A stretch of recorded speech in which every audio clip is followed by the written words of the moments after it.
ध्यानाभ्यास के लिए अपने नेत्रों को बंद कर लें।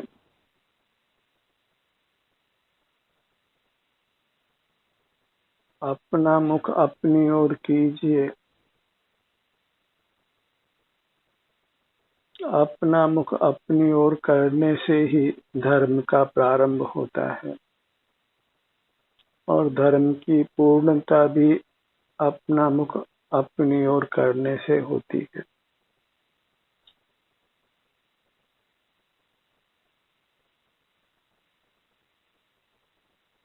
यही स्वावलंबन है, स्वाश्रय है, स्वाधीनता है।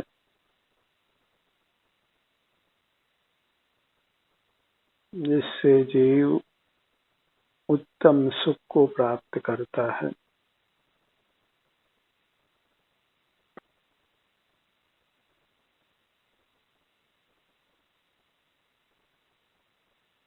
अपने रूप को पहचानिए। मूर्त शरीर के बराबर आपका अमूर्त शरीर है, वही आप हैं।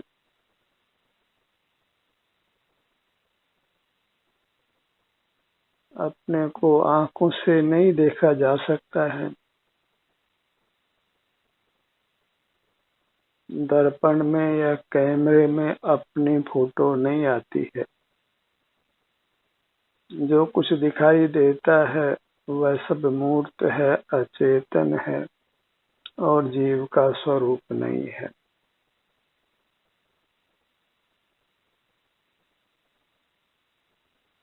हम पांचों इंद्रियों का बहुत उपयोग करते हैं। अंतर्दृष्टि कर अपनी इंद्रियों को विश्राम दीजिए।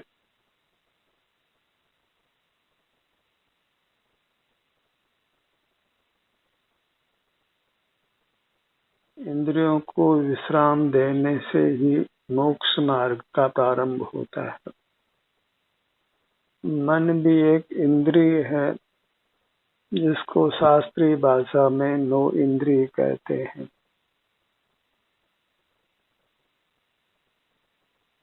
उसको भी विश्राम दीजिए। अपने सन्मुख आने से ही इंद्रियों को विश्राम मिलता है।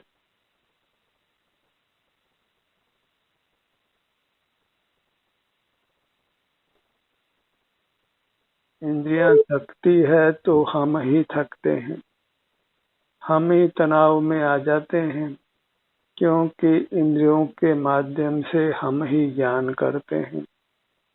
हमें अपने सुख स्वरूप से विमुख होते हैं।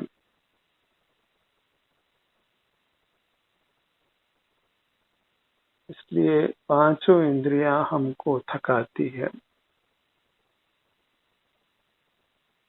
जब थकावट होती है तो हम स्वाभाविक रूप से तनाव में आ जाते हैं, हमारा स्वास्थ्य नष्ट होता है। अपने स्वरूप में ठहरने से, विश्राम करने से ही हमारा स्वास्थ्य ठीक रहता है।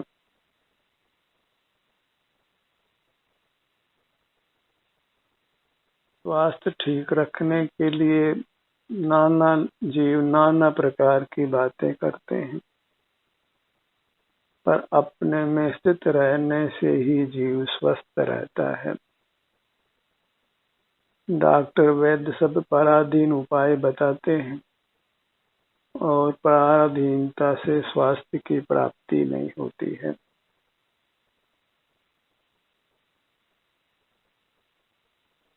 कदाचित हमारे ही पुण्य कर्म का उदय हो तो डॉक्टर वैद्य की कोई औषधि निमित्त बन जाती है।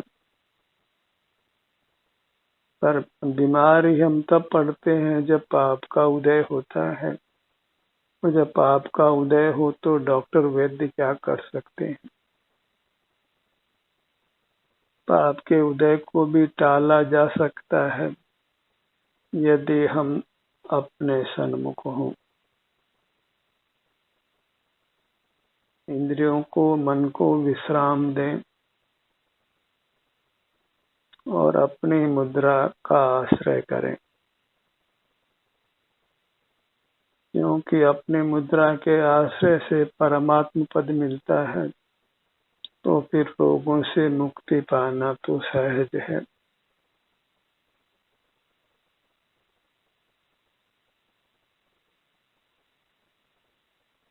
सिर से पांव तक अपनी दृष्टि फैलाकर अपने को पहचानिए।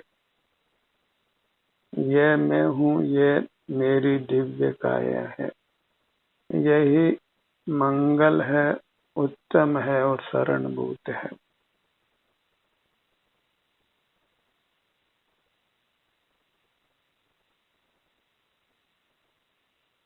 हर इंद्रिय के क्षेत्र का हमको भान है।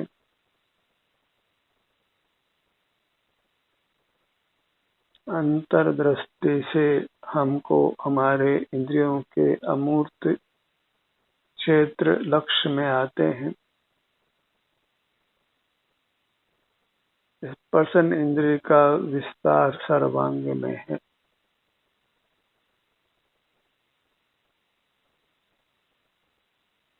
इन पांचों इंद्रियों पर विजय पाने के लिए बारी बारी से इन पांचों इंद्रियों के स्थान पर अपने ध्यान को लाइए। सबसे प्रथम अपने ध्यान को अपने नेत्रों पर लाइए।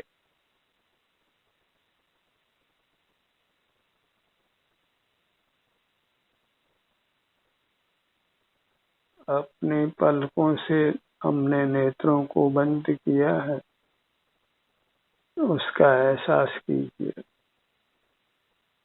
बायां नेत्र, दायां नेत्र या जैसी भी संवेदना है, बस उस संवेदना के अनुभव से ही संतुष्ट रहना है।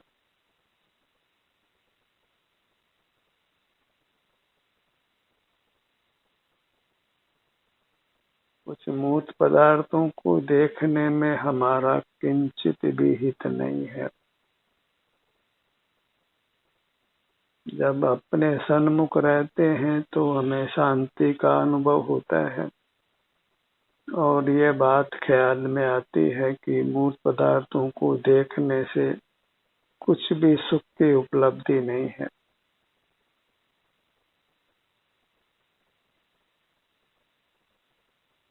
जो मुक्त हो गए हैं उनके पास ये मूर्त पांच इंद्रियां नहीं होती, इसलिए सहज ही वे मूर्त पदार्थों के ज्ञान से रहित रहते हैं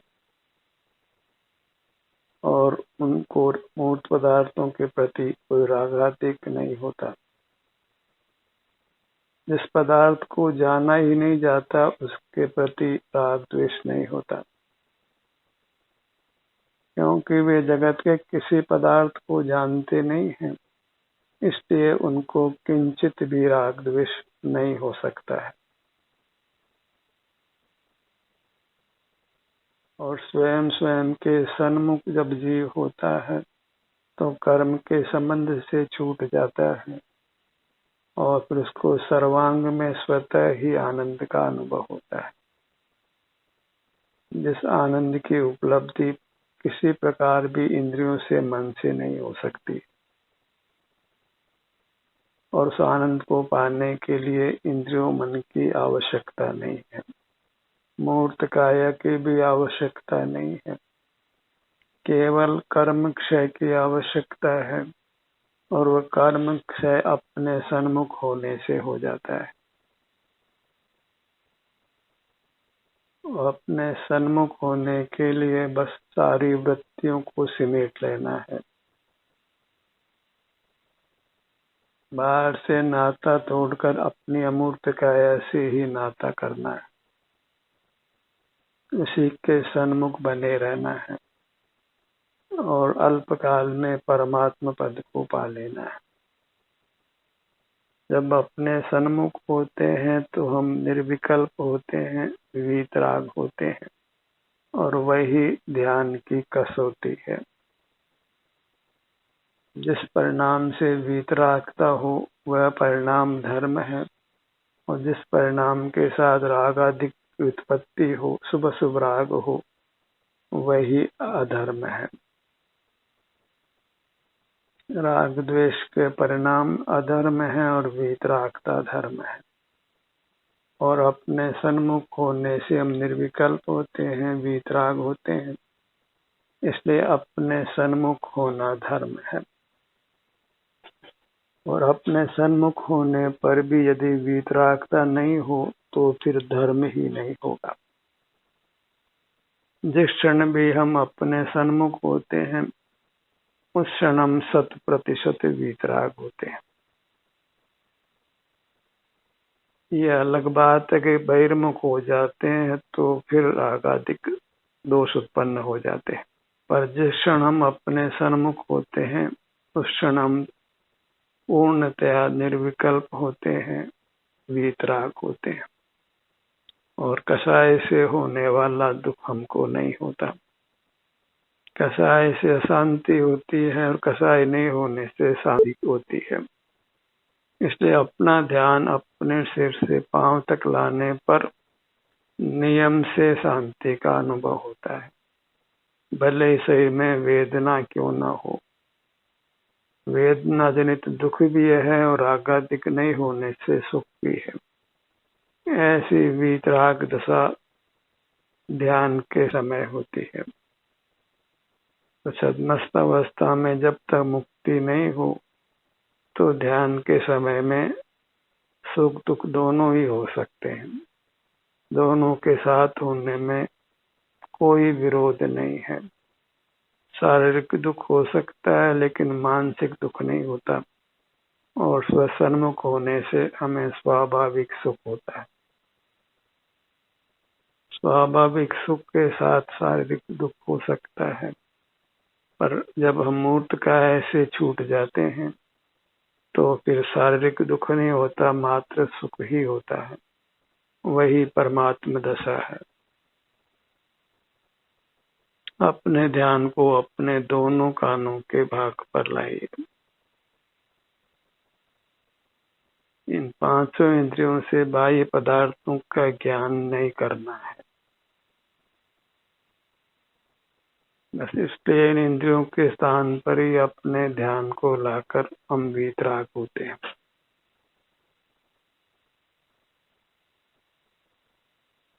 प्रधानता से इन इंद्रियों के स्थान पर ही बारंबार अपने ध्यान को लाइए।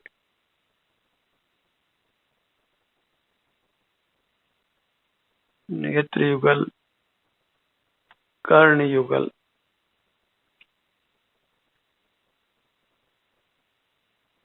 क्योंकि हमको अनादि का बहिर्मुखता का संस्कार है। जो विषय जनित हमने सुख भोगा है वही बार बार हमको बहिर्मुख करता है। हर परिणाम अपने को दोहराता है जब तक कि उसको बलपूर्वक नहीं रोका जाए। तो बलपूर्वक ही अपने सन्मुख हो सकते हैं, अन्यथा तो जो बहिर्मुखता का परिणाम होता है वही पुनरावृत्ति करता है और हम बहिर्मुख हो जाते हैं। तो कानों के भाग पर ध्यान लाइए।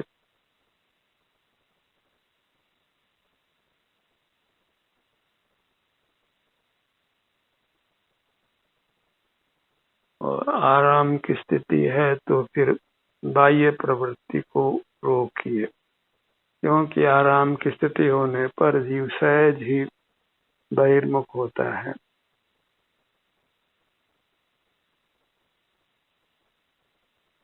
नेत्र युगल, कर्ण युगल,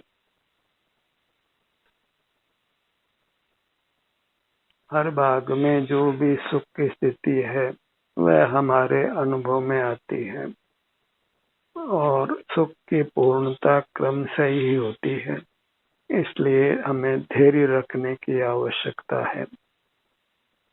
मार्ग को छोड़ना नहीं है।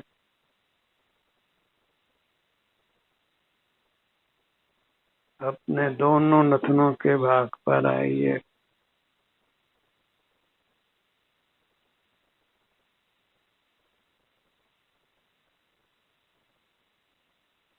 गंध का राग मिटाने के लिए, द्वेष मिटाने के लिए अपने ध्यान को दोनों नथनों के भाग पर रोकिए।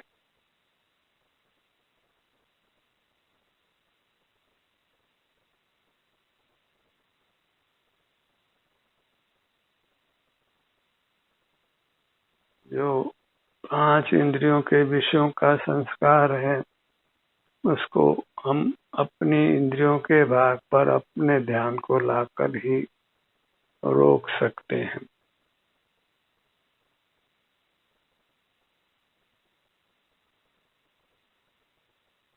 सुख दुख का परिणाम प्रतिक्षण होता है।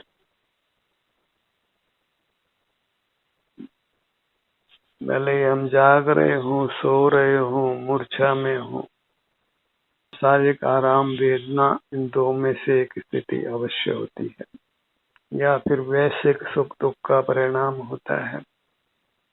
जैसा उपयोग वैसा ही सुख दुख का परिणाम होता है।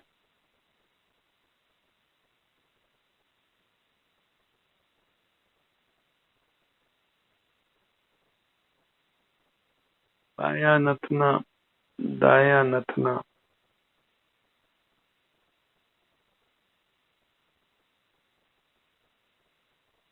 हमें शारीरिक सुख दुख को चुनना है और वैश्विक सुख दुख को छोड़ना है। बहिर्मुखता में वैश्विक सुख दुख है, अंतर्मुखता में शारीरिक सुख दुख है।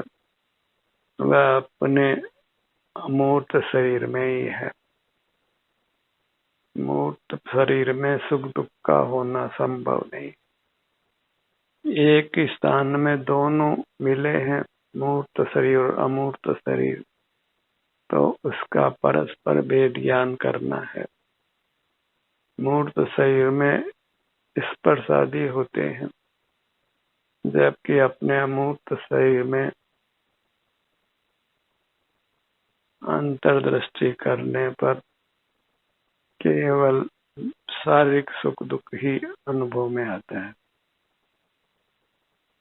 और बहिर्मुख होने पर राग आदि के दोष उत्पन्न होते हैं, वैश्विक सुख दुख का अनुभव होता है।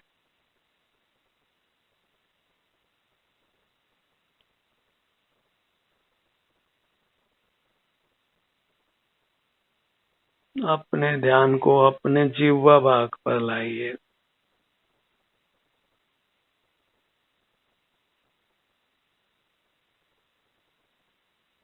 जीवा के विस्तार को अनुभव में लीजिए, आगे से पीछे तक।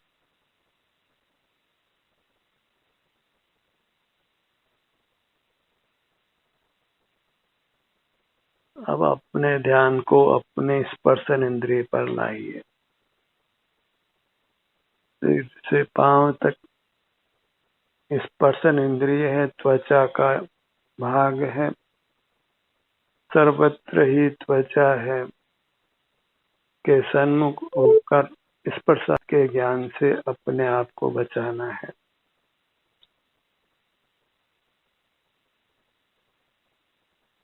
स्पर्श इंद्रिय के विस्तार को अपने संपूर्ण भाग में अनुभव में लीजिए।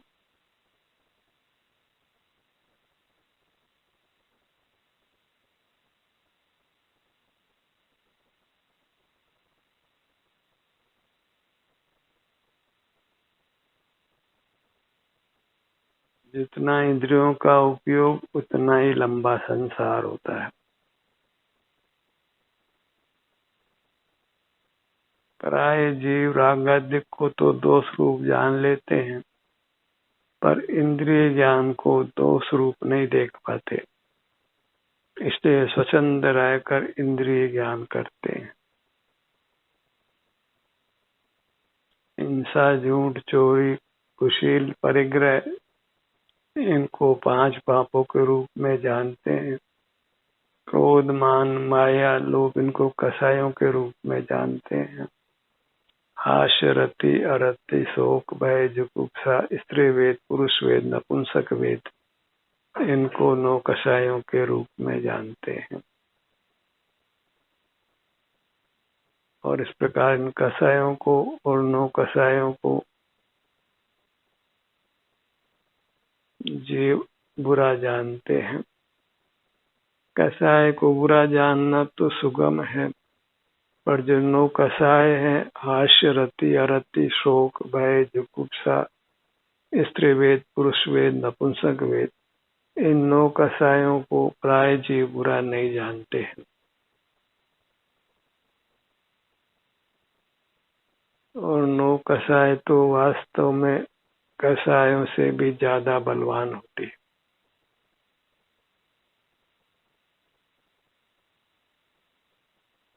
तो इन सब कसायों से हमारे सुख का घात होता है और इन कसायों की उत्पत्ति इंद्रिय ज्ञान से होती है।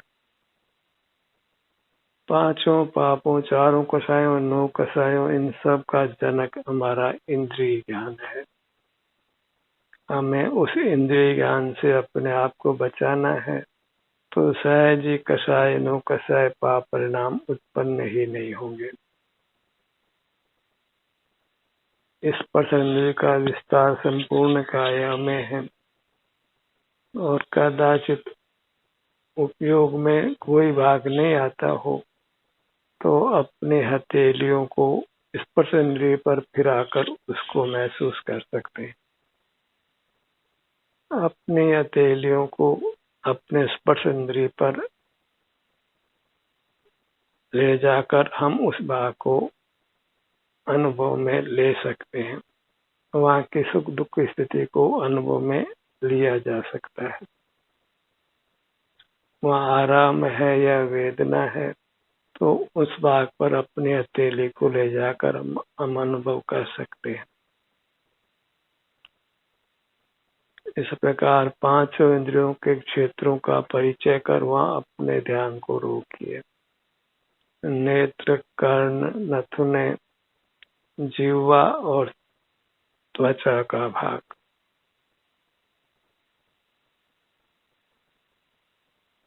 इसी प्रकार फिर मन है, जो इंद्रिय गोचर तो नहीं है,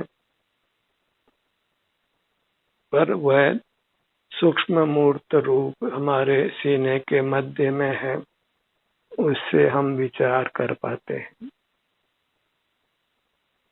और वह विचार करना भी इंद्रिय ज्ञान है।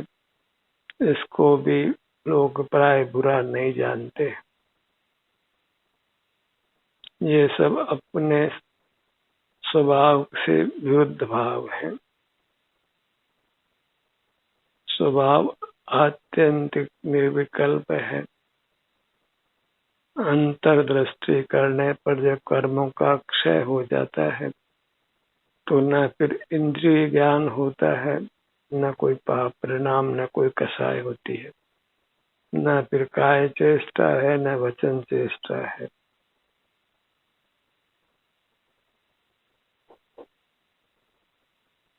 पांच इंद्रियां मन बल, वचन बल, काय बल, आयु और श्वासोच्छ्वास, इन अशुद्ध प्राणों से जीव मुक्त हो जाता है जब वह अपने सन्मुख रहता है।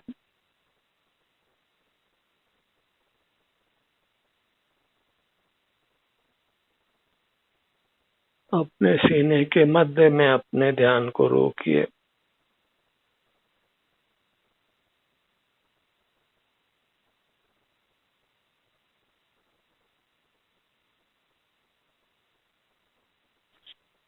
नेत्रों को बंद रखा जाए तो फिर ध्यान करना सुगम हो जाता है। नेत्रों के माध्यम से ही कसायों का विस्तार फैलता है। इसी प्रकार कर्ण इंद्रिय पर नियंत्रण रखा जाए तो फिर अनुभव में रहना सुगम हो जाता है।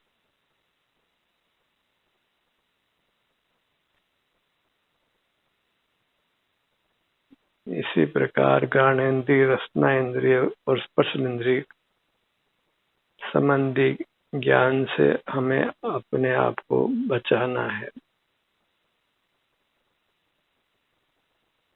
कुछ विचार भी नहीं करना है, उसके लिए अपने सन्मुख रहना है। जब अपने सन्मुख रहते हैं तो पांचों इंद्रियों का व्यापार नहीं होता, मन से भी कोई विचार नहीं होता, वचन चेष्टा भी नहीं होती, काय चेष्टा भी नहीं होती। कर्मों के आगमन का द्वार रुक जाता है और जो पहले से ही कर्म आ गए हैं वो हमारा बंधन छोड़ देते हैं।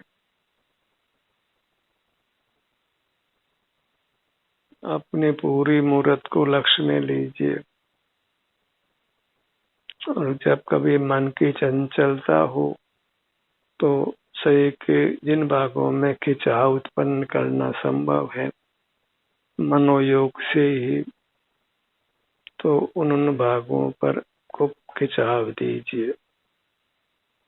नाना भागों में हम खिंचाव उत्पन्न कर सकते हैं और इस प्रकार अपने ध्यान को बाहर जाने से रोक सकते हैं, मूर्त पदार्थों से विमुख रह सकते हैं।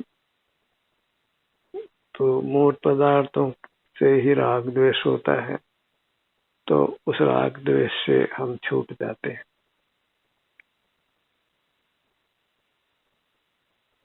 अपने साथ फिर मूर्त काया का संबंध टूट जाता है और वही सर्वोपरि सुख की दशा है, परमात्म दशा है।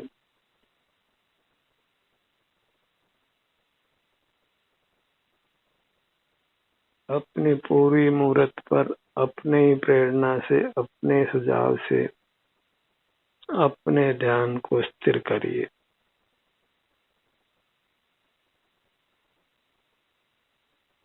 निर्विकल्प रहने का ही सतत प्रयत्न करिए। सदा ही अंतर्मुख रहकर निर्विकल्प रहना, उसको ही अपना ध्येय बनाइए, लक्ष्य बनाइए। वही दशा उपादेय है, प्रकट करने योग्य है। उसी के लिए सतत प्रयत्न करते हुए रहें। ध्यान का यह सत्र यही समाप्त होता है। आपकी सहभागिता के लिए धन्यवाद।